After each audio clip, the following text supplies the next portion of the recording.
जय हिंद। स्वागत है आपका इंडियन न्यूज एनालिसिस के एक नए एपिसोड में। आइए नजर डाल लेते हैं इस समय के प्रमुख डिफेंस अपडेट्स पर। दोस्तों, हमारी पहली अपडेट एडवांस टोट आर्टिलरी गन सिस्टम यानी AT-AGS को लेकर के है। एक मीडिया रिपोर्ट में इस बारे में बताया गया कि AT-AGS के कई क्रिटिकल ट्रायल्स हैं जो शुरू किए जा चुके हैं। अब इन ट्रायल्स के बाद ये देखा जाएगा कि क्या AT-AGS के जो सेफ्टी और परफॉर्मेंस मेजर है वो आर्मी के स्टैंडर्ड के हिसाब से हैं या नहीं, और बाद में अगर सब कुछ सही रहा तो AT-AGS प्रोजेक्ट को एक बार फिर से रिवाइव कर दिया जाएगा। लेकिन उसके पहले AT-AGS को अलग अलग मोड्स में फायर किया जाएगा और अलग अलग टेरेन्स में इसको टेस्ट भी किया जाएगा। अब यहाँ पे आपको एक चीज़ जो पता होना चाहिए वो ये है कि पिछले वर्ष सितंबर में इस प्रोजेक्ट को एक बड़ा झटका तब लगा था जब पोखरण टेस्ट रेंज में फायरिंग के दौरान इसकी बैरल फट गई थी, जिसके कारण कई मिलिट्री पर्सनल्स को इंजरीज हुई थी और उसके बाद इसके ट्रायल को कुछ समय के लिए रोक दिया गया था। लेकिन अभी मीडिया रिपोर्ट में बताया गया कि इसका जो ट्रायल है वो अगले 3 हफ्तों तक चलता रहेगा, जहां पर आर्मी ये डिसाइड करेगी कि सब कुछ सामान्य है या इसके और भी टेस्ट करने की हमें ज़रूरत है। अब सवाल ये उठता है कि AT-AGS में दिक्कत क्या है। फिलहाल ये जो टेस्ट हैं ये AT-AGS की कैपेबिलिटी को परखने के लिए किए जा रहे हैं, क्योंकि इसकी डिज़ाइन में शुरू से ही एक इशू था, क्योंकि इसमें जो चैम्बर साइज़ है वो नॉन स्टैंडर्ड का है।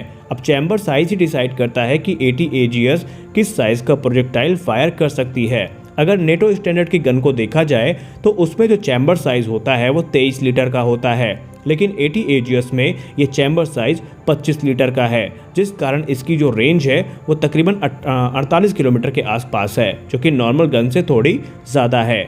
अब एक नॉन स्टैंडर्ड चैम्बर होने के कारण इसका जो एक्सपोर्ट ऑप्शन है उसमें भी काफ़ी दिक्कतों का सामना करना पड़ेगा, क्योंकि इसके लिए एक विशेष प्रकार के एमुनेशन हमें बनाने पड़ेंगे, क्योंकि जो नॉर्मल एमुनेशन होते हैं इस चैम्बर साइज़ की गन में उनमें स्ट्रेन ज़्यादा होती है, जिसके कारण सेफ्टी इशूज़ भी बढ़ जाते हैं। तो यही कुछ इशूज़ हैं जिनको लेकर के आर्मी चिंतित है और AT-AGS के जो ट्रायल हैं वो एक एक करके आयोजित किए जा रहे हैं।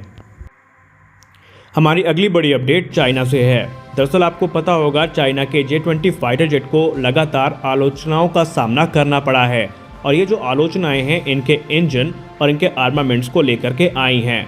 लेकिन अब चाइना के कुछ पुराने टेस्ट पायलट हैं जिन्होंने इस बात का दावा किया है कि J-20 को एक बड़ा अपग्रेड मिलने वाला है। टेस्ट पायलट का ये दावा है कि जो इनका 5th जनरेशन फाइटर एयरक्राफ्ट है अब उसके इंजन में 2D थ्रस्ट वेक्टरिंग नोजल्स का इस्तेमाल किया जाएगा। ये एक स्पेसिफिक फीचर है जो इसके मनूवरबिलिटी को और इसकी परफॉर्मेंस को काफ़ी ज़्यादा इन्हेंस करेगा, और इसके जो स्टेल्थ मेजर हैं उसमें भी काफ़ी ज़्यादा इम्प्रूवमेंट देखने को मिलेगी। अगर ग्लोबल टाइम्स की रिपोर्ट की बात माने तो जो 2D थ्रस्ट वेक्टरिंग नोजल्स मिलने के बाद J-20 US के F-22 रैप्टर को पीछे छोड़ देगा, ऐसा ग्लोबल टाइम्स का मानना है। यही नहीं, चाइनीज़ टेस्ट पायलट ली गैंग ने अपने फिनिक्स टीवी को दिए गए इंटरव्यू के दौरान ये बात मानी कि पुराने J-20 में हमें कुछ कमियों का सामना करना पड़ा था। ये उनके कंट्रोल्स और उनके इंजन से संबंधित थे, लेकिन जो डेवलपमेंट है 2D थ्रस्ट वेक्टरिंग नोजल्स का, इसने एक अहम भूमिका निभाई है जेट को लेकर के। और उनका ये मानना है कि जब 2D thrust vectoring nozzles in aircraft में इस्तेमाल किए जाएंगे तो ना सिर्फ इनको थ्रस्ट वेक्टर कंट्रोल कैपेबिलिटी मिलेगी, बल्कि इनकी जो मनूवरबिलिटी है, इनके जो स्टेल्थ मेजर हैं वो काफ़ी ज़्यादा बढ़ जाएंगे। और उन्होंने ये भी बताया कि सिर्फ इतना ही नहीं बल्कि चाइना इनके लिए एक विशेष प्रकार के हथियार पर काम कर रहा है जो चाइना के स्टेल्थ एयरक्राफ्ट्स में इस्तेमाल किए जाएंगे।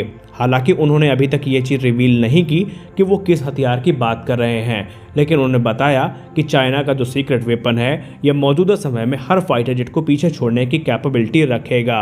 और हम अंदाज़ा लगा रहे हैं कि शायद चाइना अपने लेज़र वेपन्स के बारे में बात कर रहा है, लेकिन जो कुछ भी हो आने वाले समय में सारी बातें क्लियर हो जाएंगी।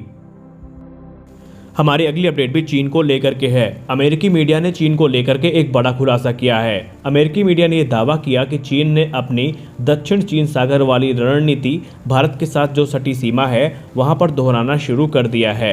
चीन ने काफ़ी गुपचुप तरीके से काफ़ी तेज़ी से अपनी हवाई ताकत वहां पर बढ़ानी शुरू कर दी है। चीन ने इन हवाई ठिकानों को ऐसे समय पर मजबूत करना शुरू किया है जब उसका भारत के साथ तनाव अपने चरम पर चल रहा है। चीन घातक मिसाइलों से लेकर परमाणु बॉम्बर्स को अब भारत की सीमा के पास अपने हवाई ठिकानों पर तैनात कर रहा है। अमेरिकी रक्षा वेबसाइट द ड्राइव ने अपने ओपन सोर्स इंटेलिजेंस के विशेषज्ञों की मदद से बताया कि पूर्वी लद्दाख में गलवान हिंसा के बाद चीन और भारत के रुख में निर्णायक मोड़ आया है। खास तौर पर चीन अब बहुत तेजी से अपने हवाई ठिकानों में निवेश कर रहा है। चीन ने भारतीय सीमा पर पिछले 1 साल में अपनी हवाई गतिविधियों को अप्रत्याशित तरीके से बहुत तेज कर दिया है। इसके अलावा चीन ने जमीन से हवा में मार करने वाली मिसाइलों को बड़ी संख्या में भारत की सीमा के पास तैनात किया है, ताकि भारत के जो फाइटर जेट्स हैं उनको टारगेट किया जा सके। सैटेलाइट तस्वीरों से खुलासा हुआ कि चीन अक्साई चीन से लेकर अरुणाचल प्रदेश की सीमा तक नए ठिकाने, हेलीपोर्ट और रेल लाइन बना रहा है। रिपोर्ट में कहा गया कि चीन की यह तैयारी केवल रक्षात्मक नहीं है और उसका रणनीतिक असर बहुत खतरनाक हो सकता है। रक्षा विशेषज्ञों ने कहा कि चीन ने अपनी पश्चिमी सीमा पर जो तैयारियां की हैं उसको देखते हुए यह लगता है कि चीन ये मान के चल रहा है कि कभी अगर उसको ऑफेंसिव मिशंस भी करने पड़े तो वो पीछे नहीं हटेगा। हालांकि जो कुछ भी हो, भारत को भी इस चीज़ के बारे में पहले से पता है और भारत भी अपनी कमर पूरी तरीके से कस चुका है। भारत ने भी अपने एयर डिफेंस सिस्टम्स को, अपने टैंक्स को और अपने फ्रंटलाइन जो फाइटर जेट्स हैं उसको लद्दाख के पास और जो दूसरी सटी सीमाएं हैं चीन की वहाँ पर तैनात करके रखा है। और अगर चीन की तरफ से कोई भी मिस एडवेंचर करने की कोशिश की गई तो भारतीय वायुसेना उसका माकूल जवाब देने के लिए पूरी तरीके से तैयार है। अपनी अगली अपडेट की बात करें तो ये रशिया और अमेरिका को लेकर के है। आपको पता होगा कि इस समय अमेरिका और रशिया के जो सैन्य संबंध है एक बार फिर से तनाव पकड़ते दिख रहे हैं। और अभी हाल ही में रशिया ने ये दावा किया था कि उन्होंने S-400 एयर डिफेंस सिस्टम के बड़े भाई यानी S-500 एयर डिफेंस सिस्टम की तैनाती के लिए पूरा खाका तैयार कर लिया है, जो कि हाइपरसोनिक मिसाइल्स के साथ साथ जो 6th जनरेशन के एयरक्राफ्ट हैं उनको भी इंगेज करने की कैपेबिलिटी रखता है। अब रूस कुछ कहे और अमेरिका उसका जवाब ना दे, ऐसा नहीं हो सकता। और इसी के चलते जो रूस के साथ तनाव चल रहे हैं, अमेरिका ने अत्याधुनिक S-400 एयर डिफेंस सिस्टम को मार गिराने का अभ्यास किया है। अमेरिका ने इस रूसी ब्रह्मास्त्र को मार गिराने का अभ्यास अफ्रीका महाद्वीप के मोरक्को में किया है। इस व्यापक युद्ध अभ्यास का नाम अफ्रीकन लॉयन दिया गया है। अमेरिका ने तुर्की, भारत और अन्य देशों को रूसी मिसाइल डिफेंस सिस्टम खरीदने से मना किया है और उसका समय समय पर जोरदार विरोध भी अमेरिका करता रहता है। यही नहीं, अमेरिका ने तुर्की पर प्रतिबंध लगा दिया है और भारत पर भी इस प्रतिबंध का खतरा मंडरा रहा है। मीडिया में आई खबरों में कहा गया कि S-400 को मार गिराने का यह युद्ध अभ्यास मोरक्को के अदागिर इलाके में किया गया। अमेरिकी रक्षा मंत्रालय की ओर से जारी एक वीडियो में S-400 एयर डिफेंस सिस्टम के अभ्यास को वहां पे दिखाया गया है और उसके बारे में बताया गया है कि कैसे अमेरिका उसको मारने का या उसको नेस्तनाबूद करने की तैयारी कर रहा है। और वीडियो में एक ऐसा शख्स है जो ये कहता नजर आ रहा है कि S-400 के खिलाफ 2 हमले किए गए हैं। फिलहाल जो कुछ भी हो, अधिकारी ने आगे ये भी कहा कि वे अभी इन हमलों के असर की समीक्षा कर रहे हैं। यह युद्ध अभ्यास अमेरिकी सेना के अफ्रीकी टास्क फोर्स ने अंजाम दिया है। अमेरिका ने यह नहीं बताया कि S-400 को तबाह करने के लिए किन हथियारों का इस्तेमाल किया गया, लेकिन माना जा रहा है कि इसके लिए अमेरिका ने अपनी M142 high mobility artillery rocket system का प्रयोग किया है। और इसके अलावा आपको बता दें कि आज से तकरीबन 7 महीने पहले लॉकहीड मार्टिन ने एक वीडियो जारी किया था जहां पर उन्होंने अपने एक एडवांस वेपन के बारे में बताया था, जैसा कि आप इस समय अपने स्क्रीन पे देख पा रहे हैं। इसको लेकर के उन्होंने ये कहा था कि उन्होंने F-35 में एक ऐसे हथियार को शामिल किया है जो खासकर S-400 एयर डिफेंस सिस्टम जैसे हथियारों के लिए डिज़ाइन किया गया है। लेकिन जो कुछ भी हो, अब आने वाला वक्त बताएगा कि कौन कितना तैयार है। फिलहाल मिलते हैं अपने अगले वीडियो में, तब तक के लिए जय हिंद।